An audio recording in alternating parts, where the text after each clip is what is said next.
There are two kingdoms. One of them is red, and it's over there. The other one is blue, and it's over there. Now these kingdoms, they are divided by this forest down below here. But the kings, they didn't want that. And so they got together and decided that their kingdoms would be connected through a path. And they've asked me, and I'm truly honored, to build that path. So let's put this path right about here-ish.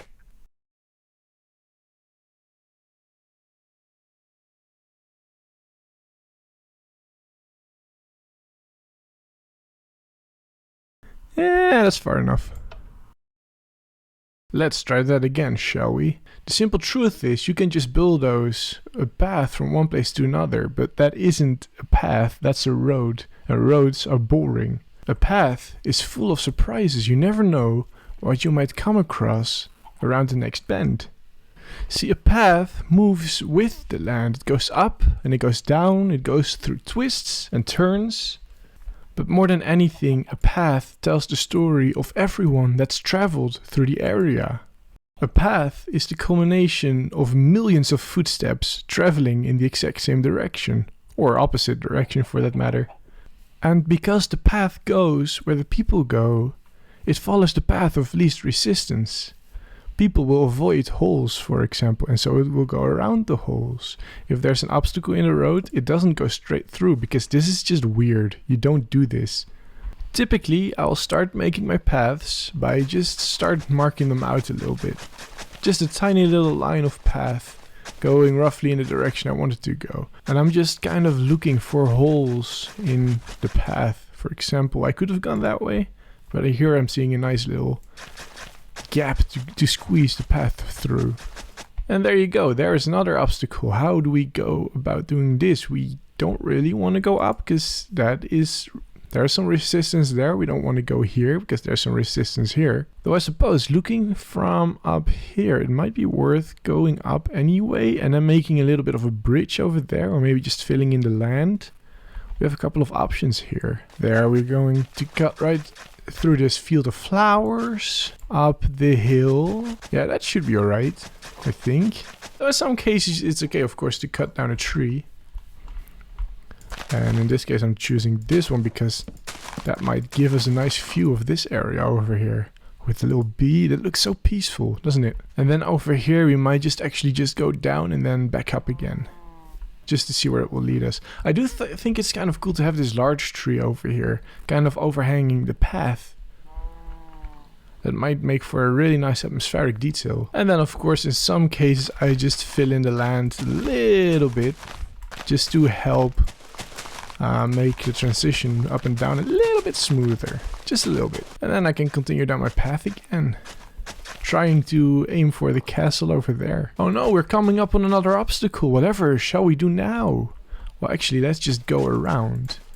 But we do need to keep this in mind because this could be a point of interest later on. So now is the time for us to go up. And sometimes you might come across these spots, like over here, that are just a little too steep. So we can either fill it in and make the transition a little bit smoother, or we can kind of loop it around. So right now I've kind of ended up over there, but I was hoping to end up over there. But now taking a look from up here, you can see that this actually kind of invites to be a path, right? This kind of wants to be a path over here, and so I think I can make that happen. You will need to do a little bit of terraforming though. But that will be fine. And ta-da! There we go. Here we are, right at the front gate of the other castle. And now we have a path that leads from here all the way over to there and back again. This isn't a very interesting path still. So let's first make it a proper path by widening it a little bit and connecting it everywhere it goes. We'll see what we can do after that. Alright, so I widened this path a little bit.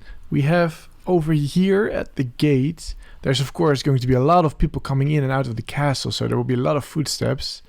And so this part of the path will be a little bit wider, but as you go forward a little bit, you move on, you may notice that the path gets a little bit thinner. That's because all those people, they have to fit in between the trees, and so less of the area is going to get trampled. and so you have a thinner path. I've also gone ahead and removed most of the tall grass around it, because this area is of course trampled. This is flat grass, right? And so there won't be any tall grass that would be trampled as well. In a few spots I've kept the original grass blocks, and that's just to add some variety to it. And now we are going on to the next stage, which is adding little interesting details. We talked earlier about this part, how that could be a place of interest, simply by adding some fences to it. So I'm going to go around and find some more of those places and make them look a little bit interesting. Now, typically for this, I'll use materials that tend to blend into the environment a little bit. We are in an oak forest, and you can see the color of the spruce fence and the oak tree, they match really well together. Maybe add a little bit of foliage around it as well. Makes it kind of look like things are growing on the fences. Something else that I might do is, you see some of these areas, it's kind of jumpy, right? You have to jump every block. So to smooth those out, I'll just add spruce, in this case spruce slabs or stairs to it. And that gives it just a little extra, makes it just a little bit easier to walk, right? And over here as well, of course. And it looks kind of nice, and it makes it a little bit smoother. I kind of like it. And over here, I noticed earlier, there's this little patch with flowers. We can do something kind of interesting here.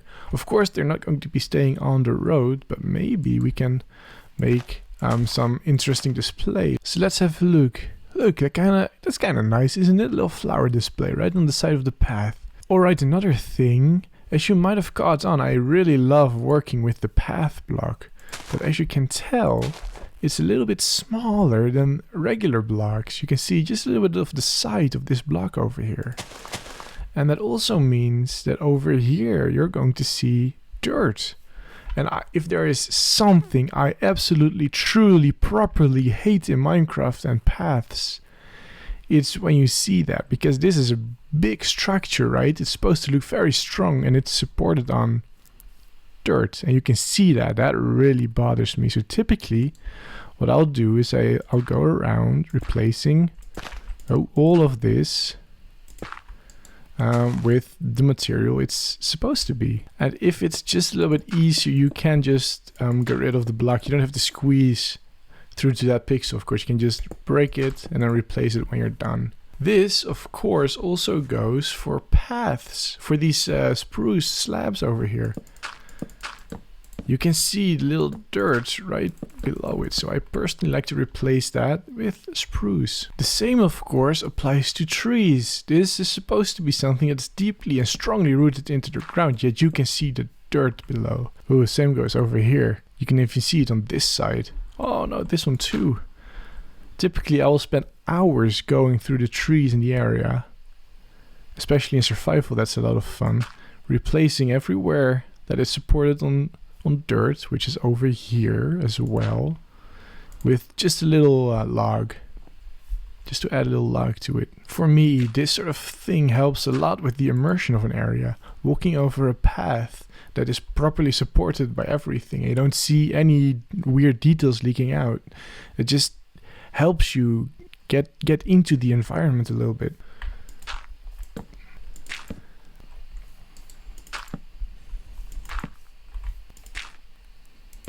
And there we go. Now, what we've done so far, all the things we've done so far, have been a little bit grindy, haven't they? Just, you have to sit there, you have to do them. And I'm realizing I've missed some of these tree things. Oh no, there's another one. Oh, once you see him everywhere. As I was saying, everything we've done so far, it has been just a little bit grindy, but this is where we can start doing the fun things. This is where we start telling stories. You know, as time has progressed on this path, people have come along and done things to it. Here, for example, there's a little merchant that has set up his little wagon. He's selling stuff. Nothing really. He sold out. Look at that. Successful business right on the side of the road here. Maybe someone with a mind for business is offering guided tours through caves, selling tickets for it. That would be something. And do you remember that flower patch over there? Maybe someone has taken the opportunity and is selling flowers in a little stand over here. My point is, get a little creative over here. Let yourself get inspired by the environment. There was a little flower patch over here which turned into a story of itself. I noticed earlier that this was quite a lovely view which I turned into a story. But also try to think outside of what the environment has to offer. What else can you come up with? Now I truly hope that the kings of both the kingdoms are happy with what I've made for them. I know I sure enjoyed the process of making it. And with that, I'd like to thank you for watching, and I'll see you in the next video.